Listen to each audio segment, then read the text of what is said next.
Hello and welcome to Enlightened Empaths, your community for the spiritually awakened, where we discuss, explore, and connect with fellow empaths, healers, intuitives, and seekers. Hello and welcome to Enlightened Empaths. Today we're going to be talking about the pineal gland, which is often called the third eye or the seat of the soul.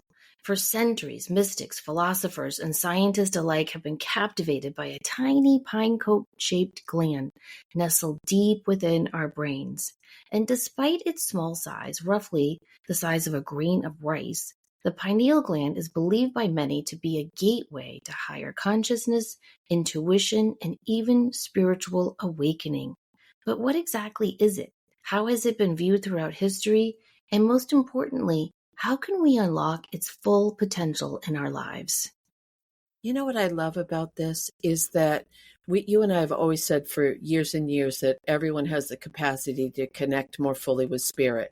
And the fact that there's a physiological gland that we all possess, that they're saying is that seat of the soul, is that connection. I just really adore when there's something specific and logical and real that can apply to something that's a little more esoteric. I do too. And I love it when science meets history and lore and mythology, and it all comes together in a way that is very, very, very real. Because, the story of the pineal gland does not belong to science alone, but it does belong to history and philosophy. We know from modern science that there are physiological functions of the pineal gland. It regulates our sleep cycles through melatonin production. But the spiritual significance has gone on and on and on for millennia throughout the years. And I think the most famous guy to talk about it was Western philosopher René Descartes. He was a 17th century French philosopher and mathematician. That's a combination you don't see a lot, right? That's true. You never That's see- used in both hemispheres, isn't it? I know. I'm double majoring in philosophy and math. But Descartes, who ironically was a dualist in his thinking, believed in the fundamental separation of mind and body. And he sought a single point of interaction, a bridge between the non-physical soul and the physical body. And for him, that bridge was the pineal gland. He was the one who called it the seat of the soul because he believed it was the only organ in the brain that was not duplicated. Which is really interesting to think about because you just said left side, right side, everything in the brain is mirrored, has a duplicate, except the pineal gland. Right. So he said it was a unique candidate for this single indivisible soul to interact with the body. He said, my view is that the pineal gland is the part of the soul and the place in which all thoughts are formed. And what's really cool is if you dissect this gland, you will see pineal lochites lining the inside of the gland. And they look just like smaller versions of the rods and cones in the retina of our eyes.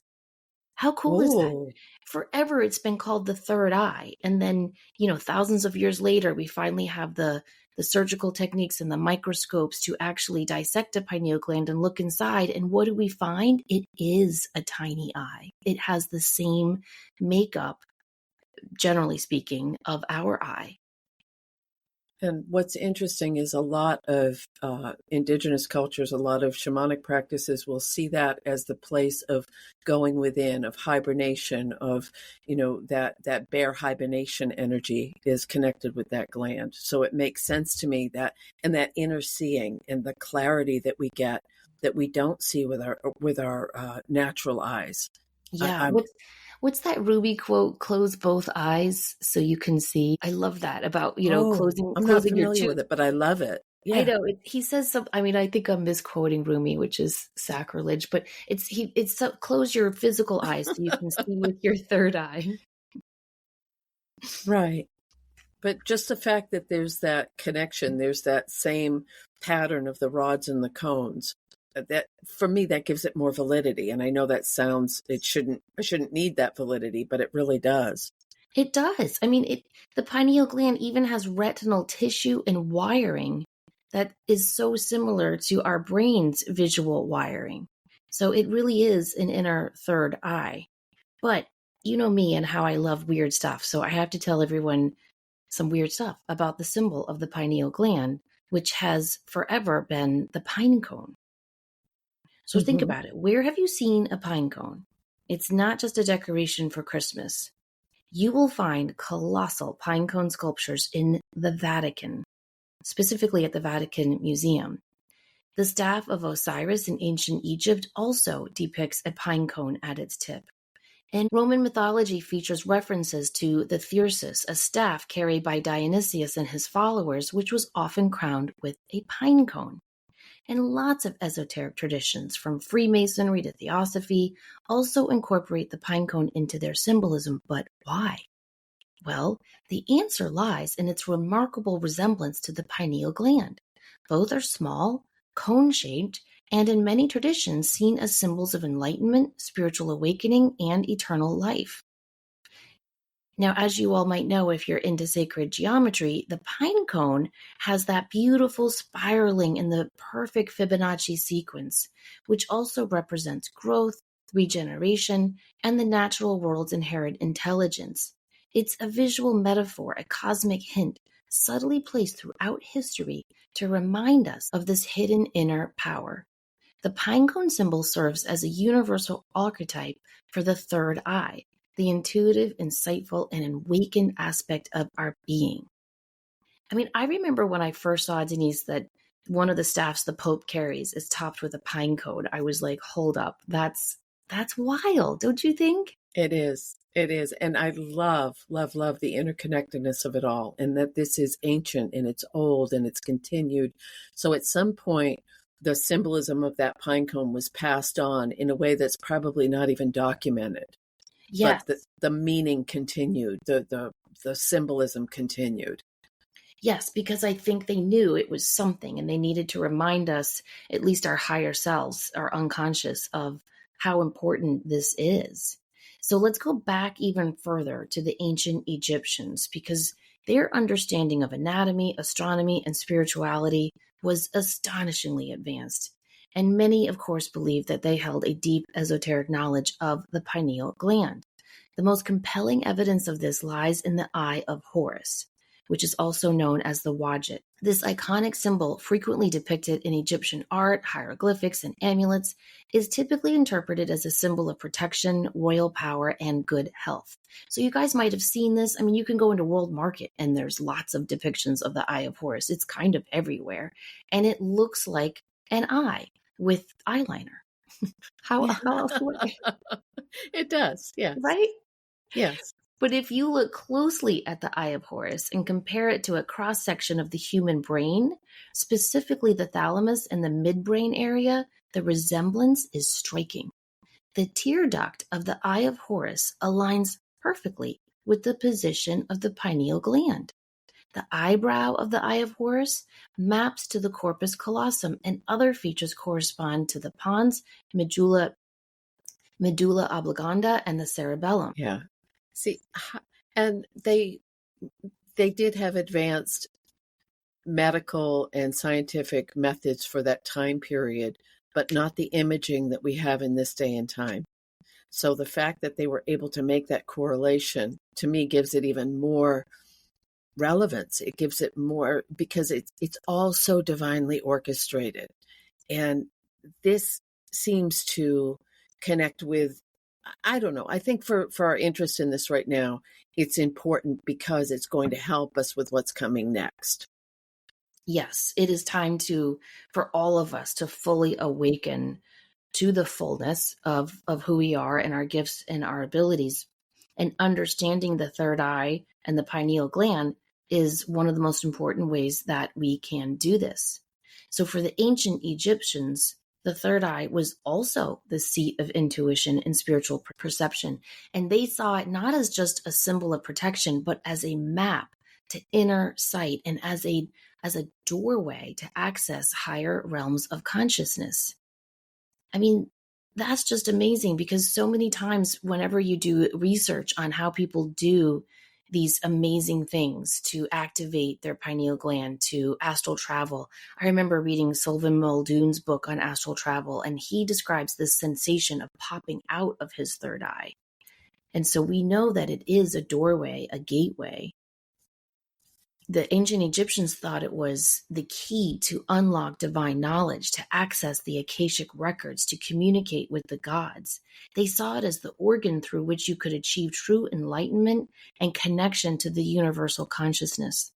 And their elaborate rituals, their emphasis on the afterlife, their profound understanding of symbolism all show how they really understood the pineal gland at its very core.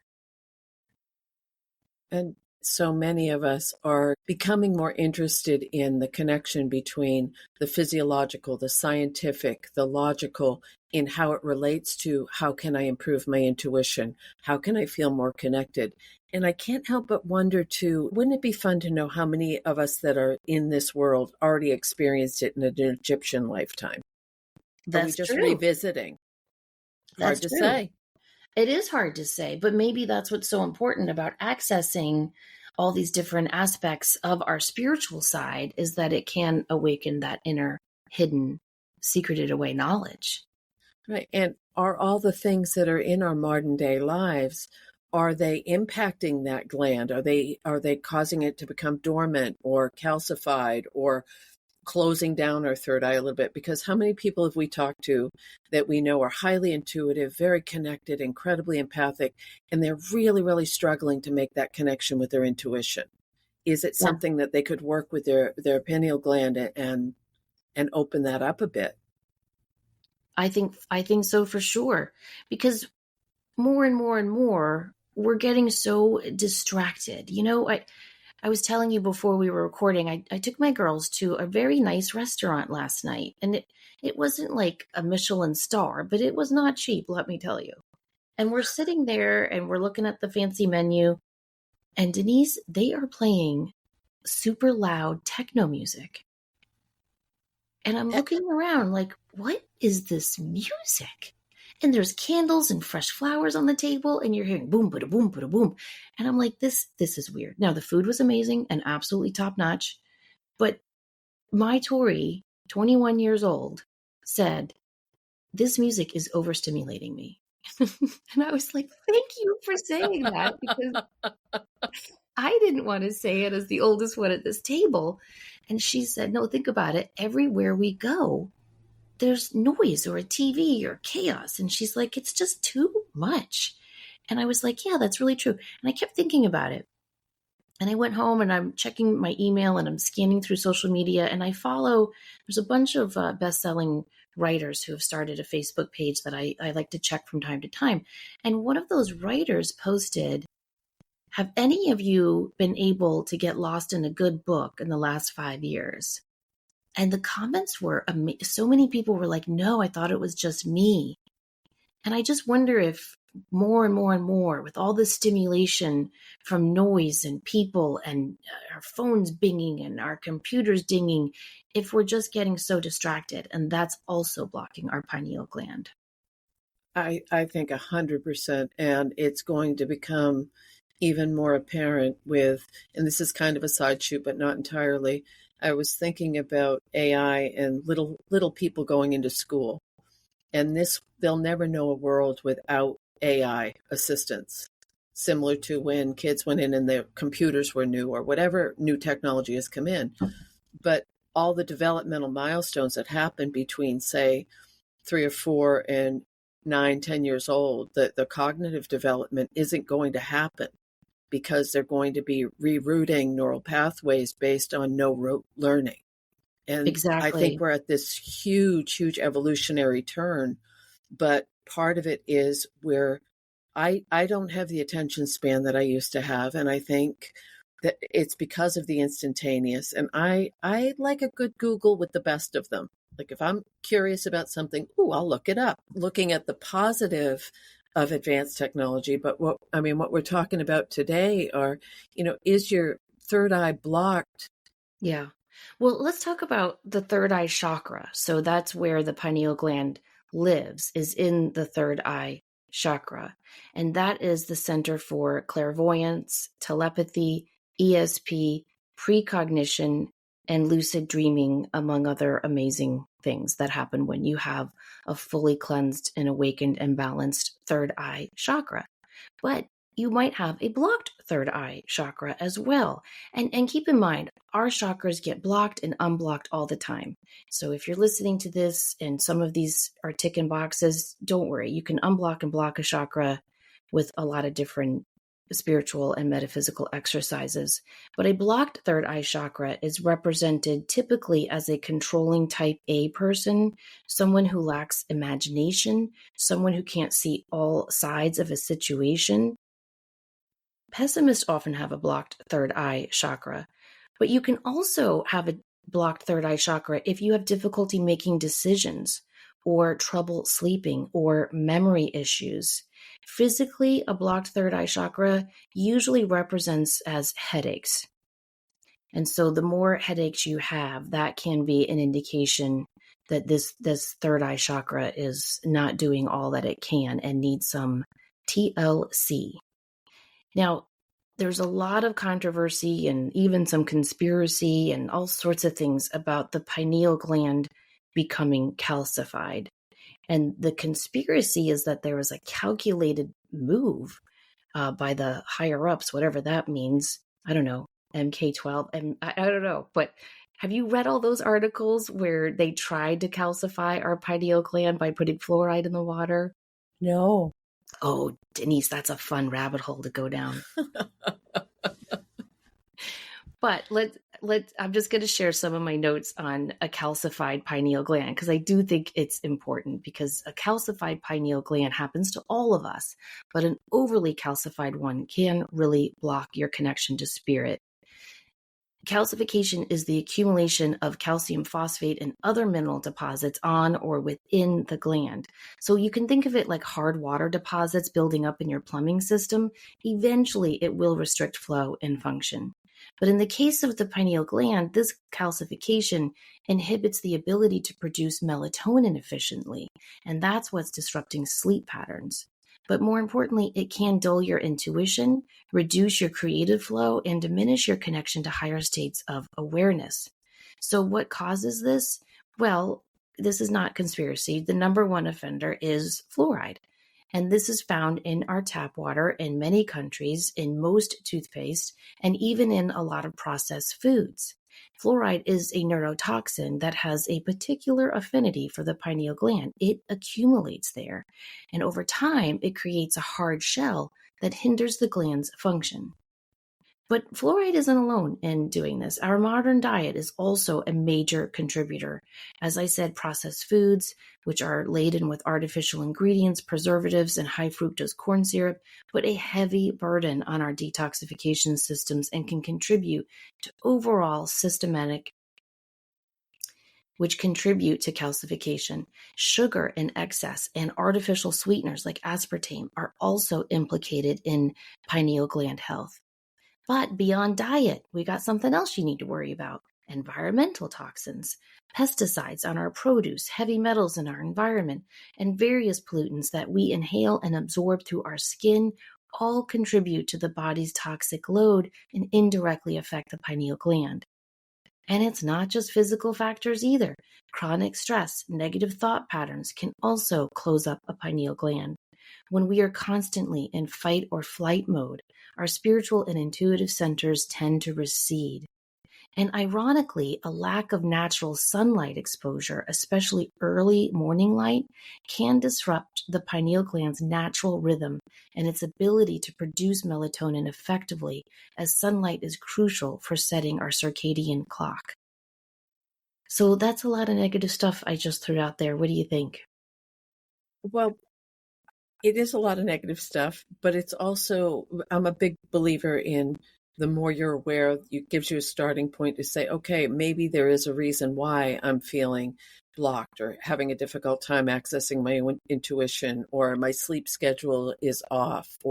And I had a couple times in my life where I've worked night shift, and it throws you off big time. And I was just sitting as you were reading that, trying to think, did it impact my intuition and connection to spirit? And I remember I had the weirdest dreams I've ever had in my life when I worked night shift. So there was something going on in there. Yeah, for sure. Yeah, that's interesting. Did it affect your intuition? I'm trying to remember because it was many, many years ago. And there were other factors in my life that I probably Right. wasn't as open as I would be now. But I'm gonna revisit that and Yeah. see. Yeah. Now, what's interesting is that some of the symptoms of a calcified or blocked pineal gland aren't always obvious, but there are some subtle symptoms. And like one of them doesn't mean you're blocked and you got to get all scared. It's a combination of all of this. Some of them include persistent brain fog, difficulty concentrating, chronic sleep issues, a diminished sense of intuition or those gut feelings you get, and even mood imbalances like anxiety or depression. It's basically like living with a dimmer switch on your inner light rather than a full, vibrant glow. Now, that kind of describes everybody post COVID. Remember, people talked about the COVID fog? Yes, that's right. Yeah. I Uh, wonder if that's from like, all of us living in that fight or flight mode during those times. so I heard something recently about anxiety and depression can be linked to a lack of creativity. If you're not honoring your creativity, and we both know that creativity and intuition hit that same part of the brain. Yes. So I wonder if there's a connection between this calcified or blocked pineal gland and not being able to access your creativity as well. I think that is a huge part of it, a huge part of it. But of course, the one thing we need to talk about in terms of like physical things would be fluoride. And so you do want to try to eliminate fluoride as much as possible. But that's tricky. We can't really say that because I said that once on my other podcast, Denise, and the dentist and the dental hygienist who emailed me, oh my goodness. So I know fluoride is so important for healthy teeth functioning, right? Right. But what we're talking about here is perhaps considering a high quality water filter in your shower that removes fluoride. So you're still getting it when you brush your teeth, but you're not bathing in it or showering in it. So, like a reverse osmosis system or a reputable charcoal filter. Now, you kind of have to win the lottery to get a reverse osmosis system in your house. I just priced it. And let me tell you, it starts at like 10 grand. Have you ever looked into Oh, that? no, I have not. Yes, it's very expensive. And I have tried charcoal filters and they do work, but the water flow is not great. And I love a strong shower and you have to change it all the time. It's a lot of work. So it's a commitment.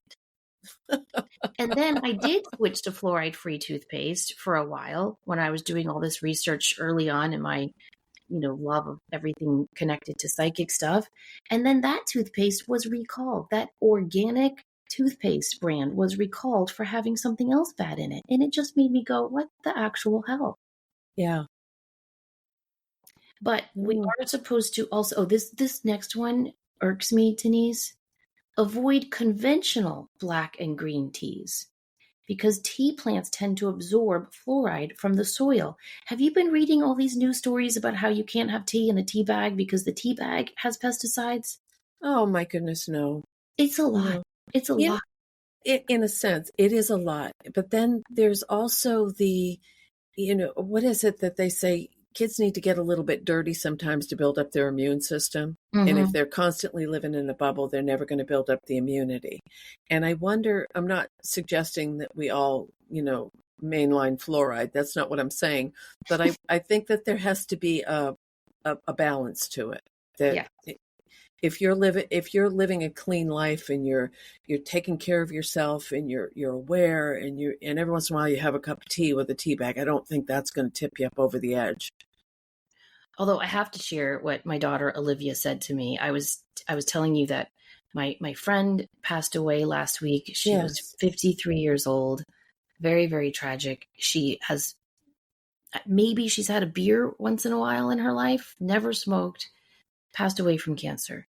And then another good friend of our family's, 55 years old, had a mini stroke.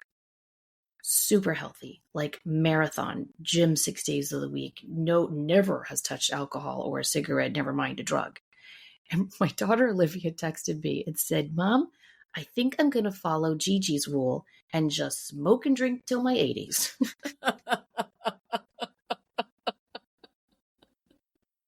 My mom had 3 packs of cigarettes a day and 2 to 3 high quality scotches every single night until she died. Mm-hmm.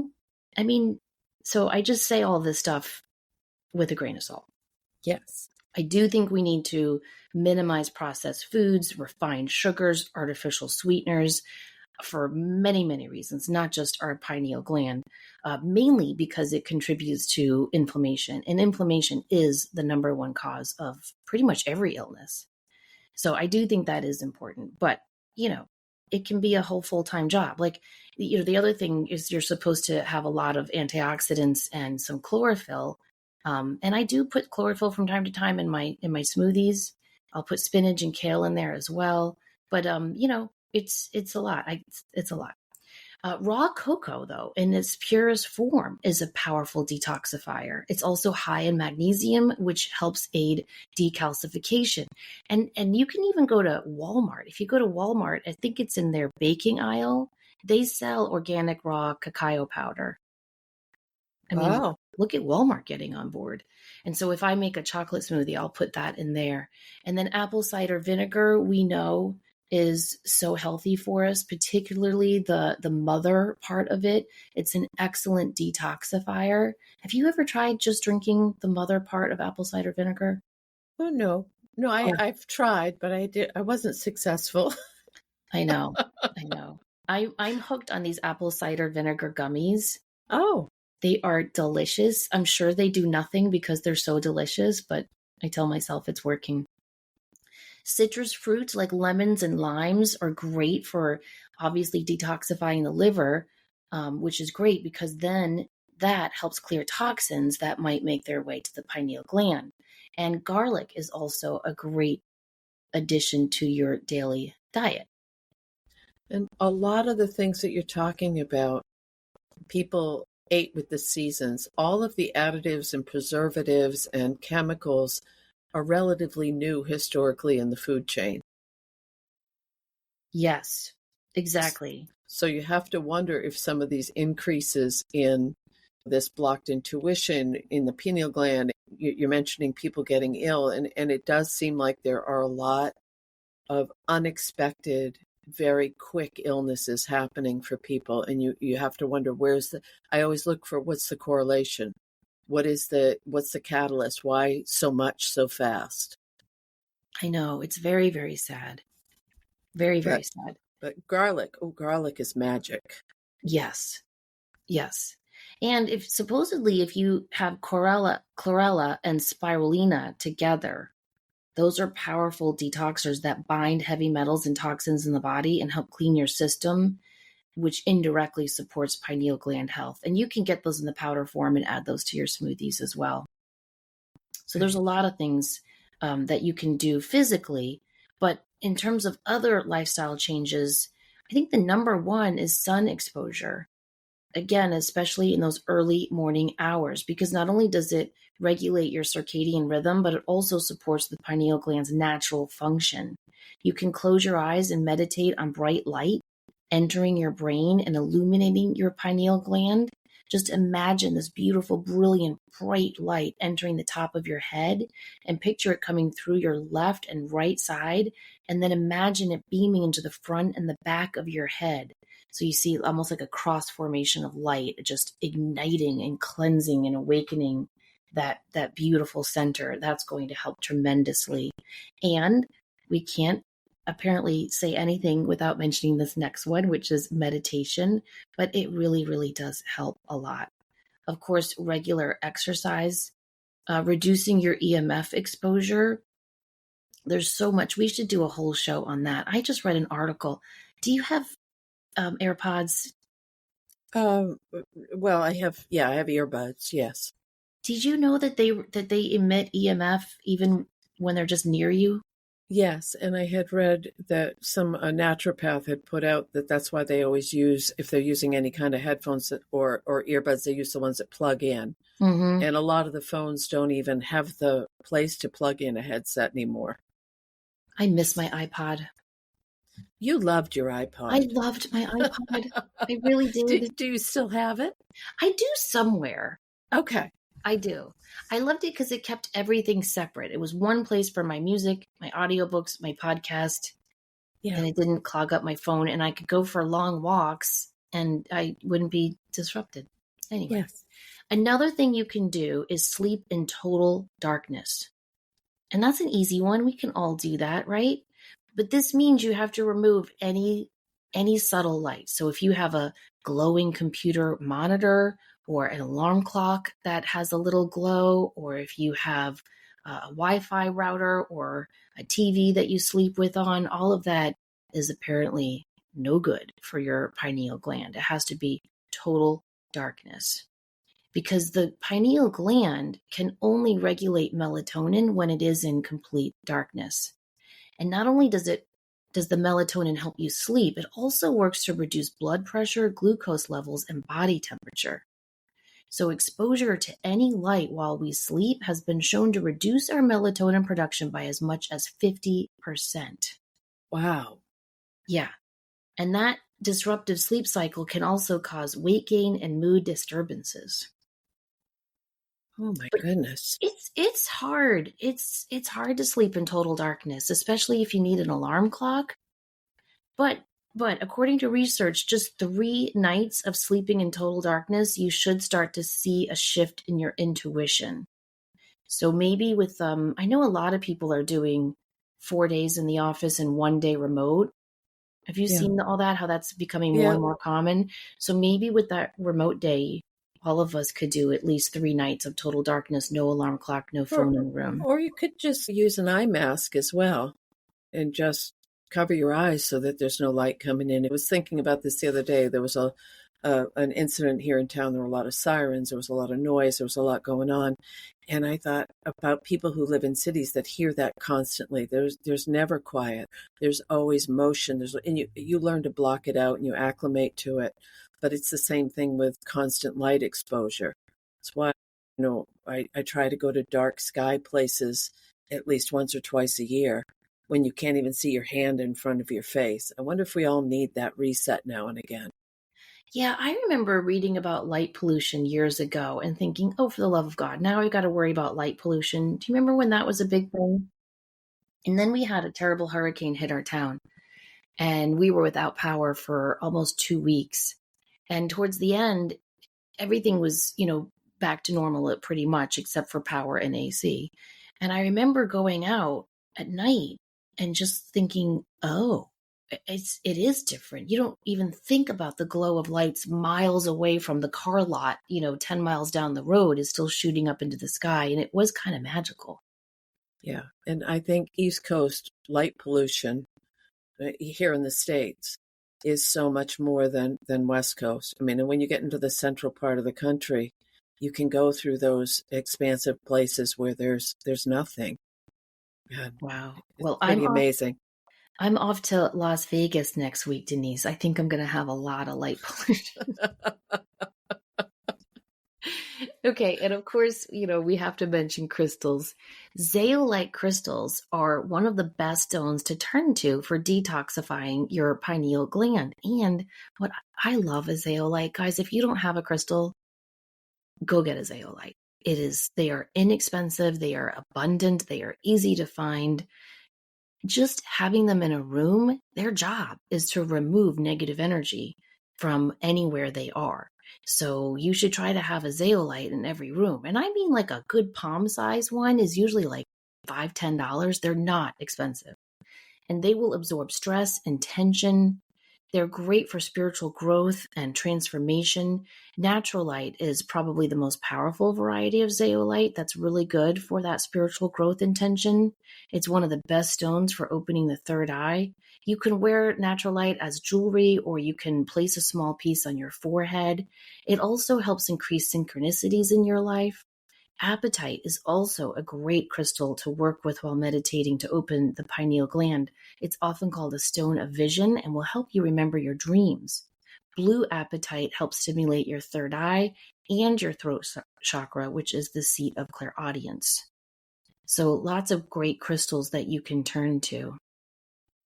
There's also a third eye meditation that you can do, and that's just where you sit and you want to close your eyes and focus your attention on the area between your eyebrows and slightly above.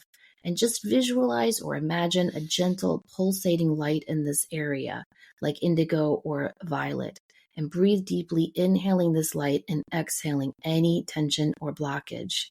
Now, if you have a hard time visualizing, you can just feel it. You can just feel that light pulsating in the center of your forehead. What I like to do is just lay down and focus my attention on that third eye center. I like to keep the tongue on the roof of my mouth because that is said to enhance the energy going to your third eye chakra. And I just close my eyes and stare up until I see the indigo and violet light rather than just imagining it there. That's, for me, a very relaxing, powerful thing to do. And then, of course, there's wonderful breath work you can do, pranayama breath work. You can try alternate nostril breathing. That's, where you breathe in through one nostril, keeping the other closed. Then you close both nostrils and then you exhale out the opposite nostril. That also helps increase oxygen flow as well. And then, of course, sound and frequency play a critical role in awakening the pineal gland. So there's different solfeggio frequencies that you can use, listening to music that's tuned to 432 hertz or 528 hertz during meditation, or simply as background music, can create a conducive environment for activating your pineal gland. Binaural beats, when listened to with headphones, create a perceived frequency that induce specific brainwave states such as alpha or theta, which are also associated with deep relaxation and heightened intuition. The one thing that I love about all the things that you just mentioned, they're available at any time. You can fit them into your day. You can fit them into your schedule. You don't need special equipment. You don't need special tools. You don't need to go to a physical place to do them.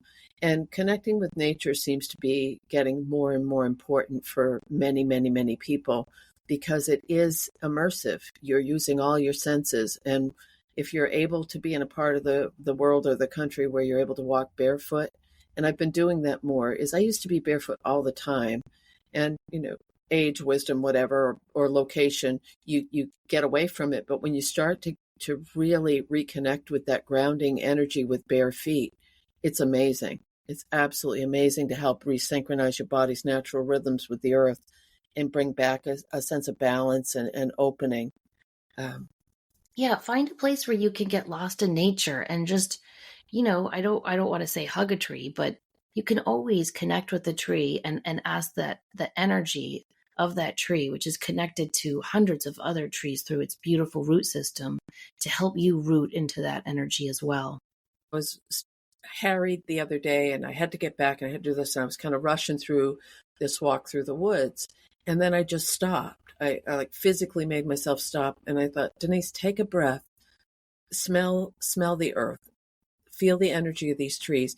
And even if you just stop for a second and absorb that, it does help you recalibrate. But I think we get so caught in, I have to get back to work, or I have to, get to the store, or this is my get the dog walk in, or walk faster, or get my steps. But please, if you're going to use nature as a way to recenter, be aware that you're there. Yes. That's a very, very good point. So there's a lot of things that you all can do to activate or start to decalcify your pineal gland. And like you said, just being aware all the time is going to be really, really important. And some of the tips are fun. I mean, eat dark chocolate. Put some raw cocoa powder into your protein shakes along with some, maybe some chopped up spinach as well. Be sure to get a lot of sleep each night and make sure at least 3 nights a week it's in total darkness. Practice meditation, deep breathing. Try to eat a healthy diet as much as possible. Work with crystals. Drink lots of water. Visualize your pineal gland moving from a shriveled raisin shape to a healthy round circle. You can even just tap your third eye over and over again when you're sitting at your desk, and that is said to help stimulate it as well. Doing yoga, especially Kundalini yoga, is wonderful for your third eye center. You can put scents like lavender, frankincense, sage, and sandalwood in your diffuser, or mix it into your other essential oils, or drop it into your lotion that you use for moisturizer to help really engage and immerse yourself in this intention to really clear and activate your pineal gland. Yeah, these are all wonderful, wonderful suggestions and things that improve our quality of life in general as well. Yeah, exactly. And I think, again, if you guys want to do a deep dive into the pine cone stuff, let me tell you, it's pretty fascinating to look at the history of this, because this is ancient knowledge, like we said at the beginning of the show, that has now been proven by science. We can't ask for more than that, can we? We really can't. And I love that we all have this. We all have access to this. We And do. you know how big a fan I am of when it's equal and everybody can, there's no bank account involved with this one. That's right. We can all do this anytime, anywhere. You don't have to spend thousands of dollars on a reverse osmosis system, although I wish we all had the funds to do that, because it is a great thing. But it makes me sad that we have to worry about filtering out our water. Yes. I wish we could just trust whoever is in charge of all of that. Our water scandal in my city was so intense that even Aaron Brockovich came to our town. Oh, wow. Yeah, huge lawsuits went on for years. Yeah. The water in where I live is no good. I bet in Maine it's wonderful. In parts, but then you have a lot of forever chemicals where there's been agricultural land, which is another whole aspect. So, yeah, but generally there's beautiful water here, yes. Well, go out, get your zeolite, eat some chocolate, and get a great night's sleep. Write down your dream and start to awaken the amazing, magical little pine cone in your brain. Thanks so much for listening, everyone. We hope you have a wonderful, happy, restful week. Remember, as always, to show up, do great work, and share your light. Take care.